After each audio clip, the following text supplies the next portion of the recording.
Welcome back to Streamline Entertainment. It is Marvin speaking. We're going to go into a few cases and a few cases that are unresolved as well.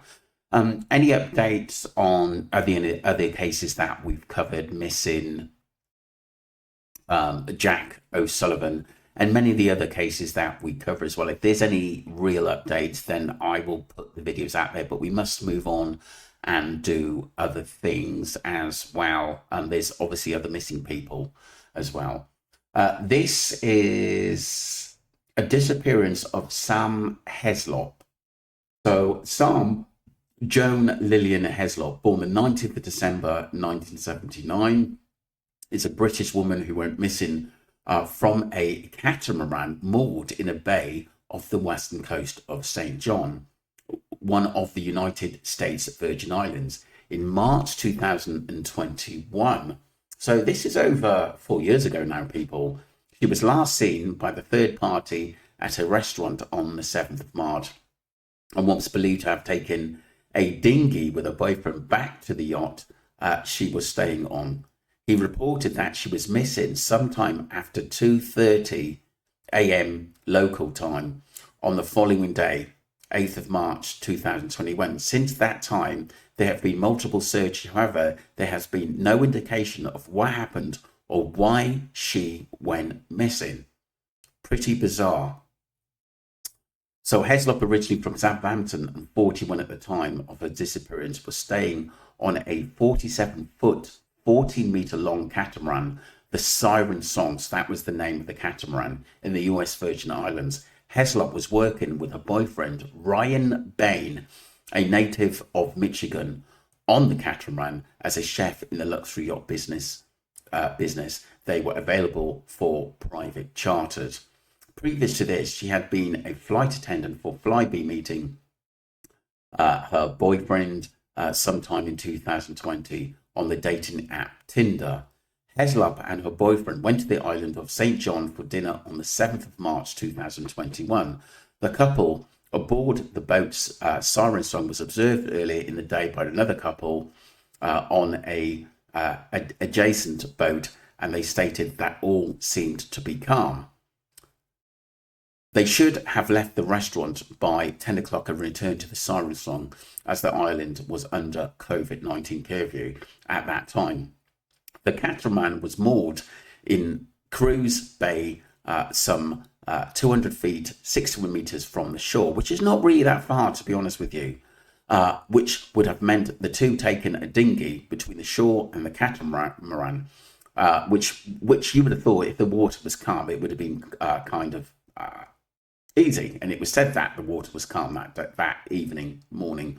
The last person to see Heslop before her disappearance was her boyfriend, who stated that she was asleep by 10 o'clock on the 7th of March and gone by 2:30 a.m. on the 8th of March 2021. That's a big time difference. He took the dinghy out to the island to report her absence to the police, who advised him to call the Coast Guard. However, it was not until 11:45 a.m. that he called the Coast Guard, a gap of 9 hours. Wow, that's strange. 9-hour wait between the initial police contact and when Ryan Bay called the Coast Guard has been questioned by Heslop's family and the fellow skipper of a boat moored nearby.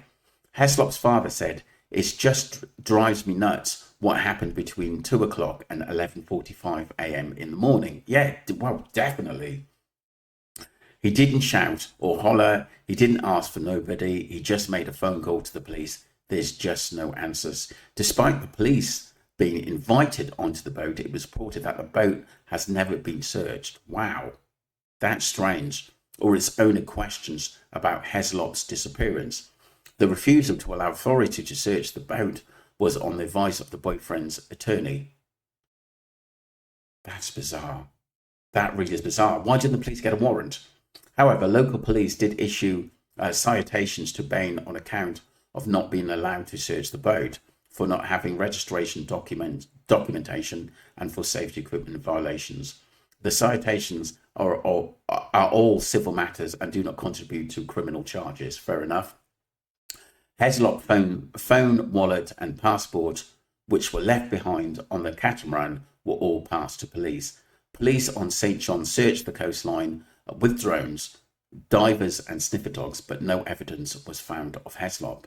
9 days after she went missing, a local dog walker on the island of St. John came forward to say that they heard a scream out at sea in the rough direction where the catamaran was anchored, around the time that heslop was stated to have gone missing. Wow.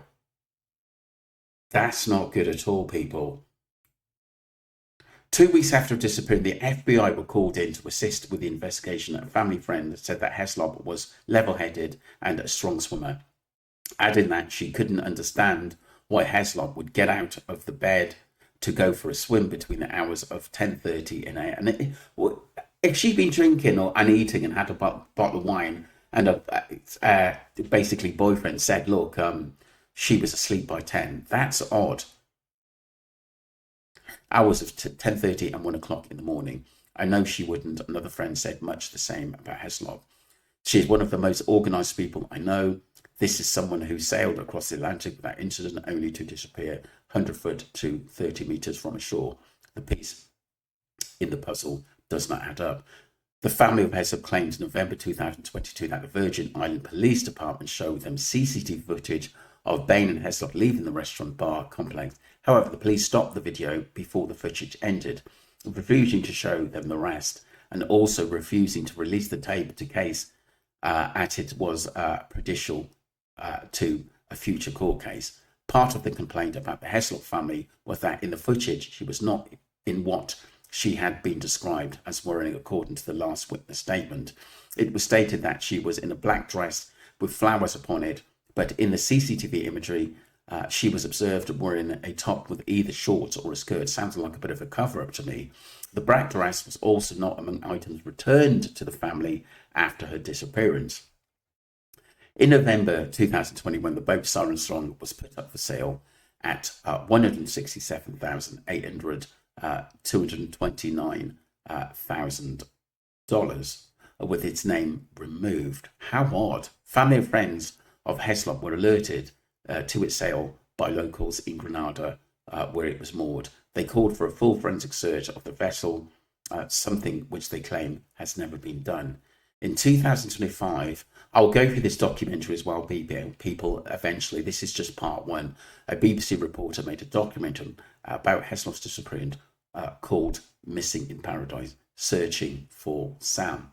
Interesting stuff. I've not seen that documentary, but I did want to go into an article. That was the article I was reading, people, was Wikipedia, the disappearance of Sarm heslop. You can look at it there if you want to be detailed with the case.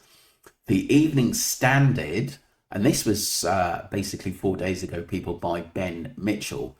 CCTV release showing last recorded movements of missing Sarm heslop. CCTV footage has been released showing the last recorded sightings of missing British woman Sarm heslop before she went missing in the US Virgin Islands more than 4 years ago. Miss Heslop from Southampton, Hampshire, went missing from the Siren Song catamaran owned and operated by her American boyfriend, Ryan Bain. Obviously, the article didn't actually say that he was the owner, but me reading the article, basically the Wikipedia, obviously my mindset said that basically, he probably had to do something with the business or the owner, Ryan Bain, postcard of St. John, in the early hours of March 8, 2021, when she went missing. This is the interesting part. Now, the CCTV recording obtained from the police is being shown in BBC Two and BBC Three documentaries called Missing in Paradise, Searching for Sarm. The video footage recorded 6 hours before Miss Heslop was reported missing show the couple walking side by side down a wooden dock before boarding a dinghy to head back to their luxury yacht anchored in the next bay. Miss Heslop's mother, Brenda Street at Ongar, Essex, told the BBC that she now accepted her daughter is dead and added, "We still haven't been able to grieve properly," because her body was never found, which is quite bizarre. If she'd gone in and drowned, surely her body would have showed up on the shore or something. We all deserve to know what happened to her to bring her home. It's just so unfair. Explaining the release of the footage, Stephen Phillip, Chief of Police for the US Virgin Islands, said, "We are at a dead end. If anybody could look at the video and see something and say something, it can help." That's why now. But why didn't the police basically play the full video and stop it? Because, like I said, the police said they were investigating it. That doesn't make sense to me. Why start the video if you can't finish it? Bizarre. US Virgin Island Police Commissioner Mario Brooks told the BBC there were inconsistencies in the timing of events provided by Mr. Bain. I think he has something to do with the death. He said the timeline is suspicious and that one of the reasons why we need to talk to Ryan. But Mr. Bain had always denied involvement in Miss Heslop's disappearance, and his lawyer, David Catty. Why did he get a lawyer if he's got nothing to hide? David Catty said that the characterization of the timeline was irresponsible. Mr. Catty said Mr. Bain believed Sam had hit her head and fallen overboard, or had become disorientated while swimming, lost her way and drowned. How does he know that? How does he know that? Mr. Catty added, people are suggesting he had a hand in a disappearance. There's no evidence of that at all.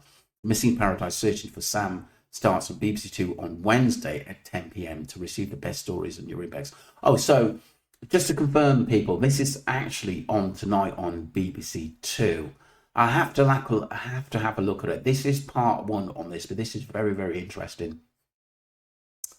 Pretty odd that, I'm going to read that again, Mr. Bain always denied any involvement with Miss Heslop's disappearance, and his lawyer David Catty said that the characterization of the time was irresponsible. Mr. Catty and Mr. Bain believed Sam had hit her head and fallen overboard on her head, and he didn't know anything, and he said that she was asleep at 10 p.m. Very odd. Very, very odd case indeed. I'm going to have to look into this deeper in what the boyfriend said, because, like I said, the first thing reading this case, I was said he'd definitely be a suspect. More to come, people. Do watch the BBC documentary tonight at 10 o'clock. That'll be interesting, and I'll have more information on this case. This is just part one. Thank you. Don't forget to subscribe to Streamline Entertainment and Streamline Investigations, my second channel. Thank you.